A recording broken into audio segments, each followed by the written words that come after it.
So let's say you are the president of South Korea. After the Korean War, your country is in terrible shape. Your economy is on the ground, poverty is rising, and you realize you have to do something fast or things will get even worse. But what should you do?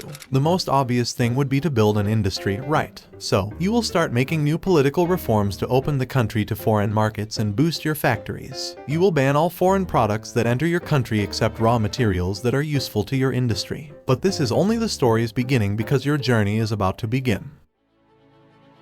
So this is South Korea. This country is located in the south of the Korean peninsula. It is one of the most developed and industrialized regions in the world.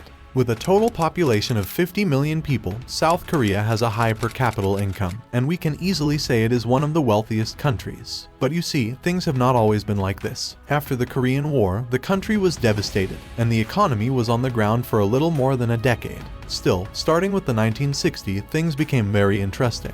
In 1961, Park Chung-hee, the second highest ranking officer in the South Korean army, came to power after leading a military coup, which at first caused political instability and an economic crisis. Park began a series of economic reforms during his rule that eventually led to rapid economic growth and industrialization, now known as the Miracle on the Han River. A protectionist monetary policy began, and to promote development, an export-oriented approach was applied, closing the entry into the country of all kinds of foreign products except raw materials. During this time, the first national 5-year plan was applied between 1962 and 1966. It was a significant factor in the Miracle on the Han River. Its primary role was to develop the nation's economy by expanding the agriculture and energy industries such as coal and electric power. Now that they have food for people and electricity for factories, it's time to develop the other sectors, right? The primary industries were chemical fertilizer, cement, oil refinery, iron, and steel. But to make these factories more efficient, they started to build new roads, railways, and ports. This plan increased employment, improved payments, and supported science and technology research. While this first 5-year plan did not bring an instant boom into the economy, it got a period of growth and modernization. Still, most importantly, it prepared the country for long-term economic success and policy reform.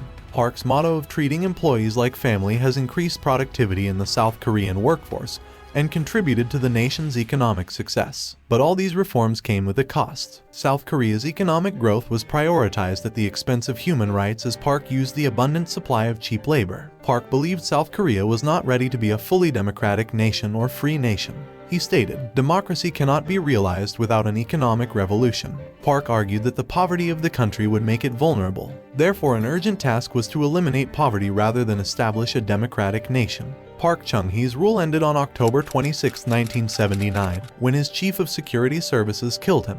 Government initiatives played an essential role in this rapid economic growth. The South Korean government motivated corporations to develop new technology and upgrade productive efficiency to compete in the global market. Following state regulations and demands, they awarded firms subsidization and investment support for building their export markets in the growing international arena. In addition, they encouraged the inflow of foreign capital to supplement the shortage of domestic savings. These efforts enabled South Korea to achieve growth in exports and resulting in a high economic increase. In focusing on the industrial sector, Seoul's export strategy left the rural sector barely touched. The steel and shipbuilding industries played critical roles in developing South Korea's economy during this time. Except for mining, most enterprises were located in the northwest and southeast urban areas. Heavy industries were found in the south of the country. Factories in the Seoul area produced 46% of all products. Together, Gyeonggi Province employed 48% of the nation's 2.1 million factory workers. Increased income inequality between the industrial and agricultural sectors became a big problem by the 1970s despite government efforts to raise farm income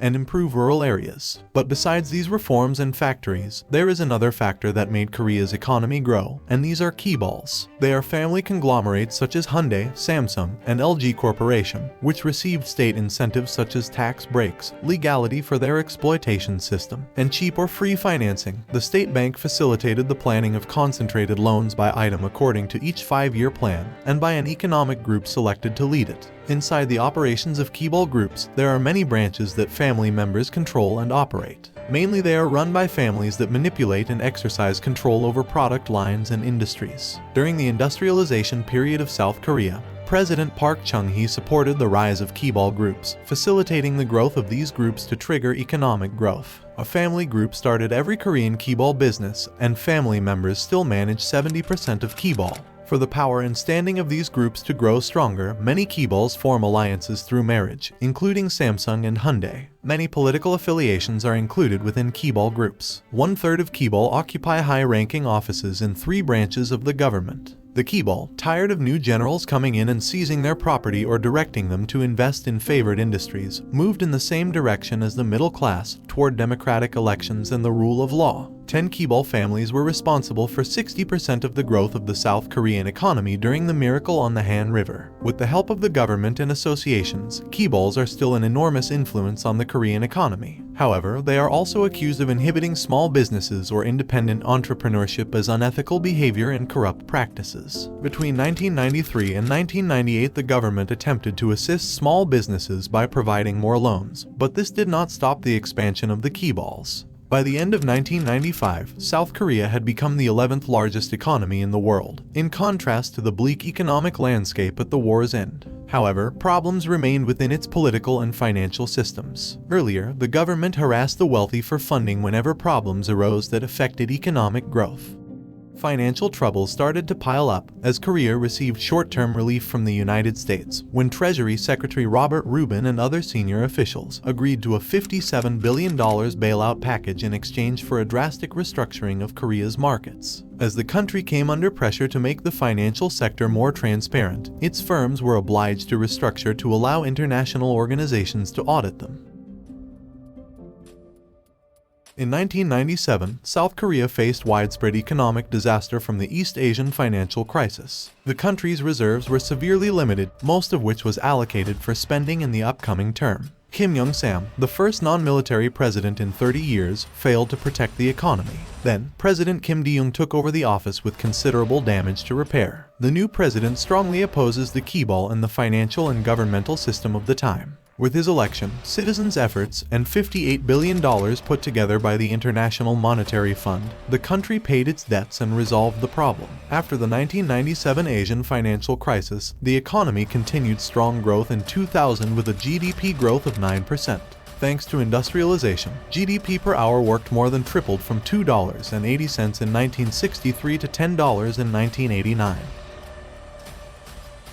In June 1989, government officials, scholars, and business leaders held planning sessions on producing such goods as new materials and mechatronics, including industrial robotics, fine chemistry, and aerospace. In 1990, South Korean manufacturers planned a shift in future production plans toward high-technology industries. This shift in emphasis, however, did not mean an immediate decline in heavy industries such as automobile and ship production, which had dominated the economy in the 1980s. Although the import market has opened in recent years, the agricultural market has remained closed due to disparities in the price of domestic farm products such as rice with the international market. As of 2005, the cost of rice in South Korea was 4 times that of the average price of rice on the global market. It was believed that opening the agricultural market would affect the South Korean agrarian sector negatively. In late 2004, however, an agreement was reached with the World Trade Organization that South Korean rice imports would gradually increase from 4% to 8% of consumption by 2014. South Korea today is known as a launchpad of a mature mobile market, where developers thrive in a market with few technology constraints. There is a growing trend of inventions of new types of media or apps using the 4G and 5G internet infrastructure. South Korea has devoted extra attention to technology development and innovation to promote growth. Innovation and technology are the key factors underpinning South Korean export competitiveness and fueled the country's remarkable economic rise over the past decades. South Korea is now spending the largest share of its GDP on research and development, even more significant than the US and Japan, 2 global innovation leaders. South Korea has become one of the wealthiest countries in the world due to its industry and export reforms. Still, without a government to come up with these reforms and people to work hard to apply them, the economic miracle would never happen. Thank you for watching this video. I hope you liked it, and don't forget to like and subscribe, because new episodes with exciting stories will come soon. Until next time, take care of yourself. Peace.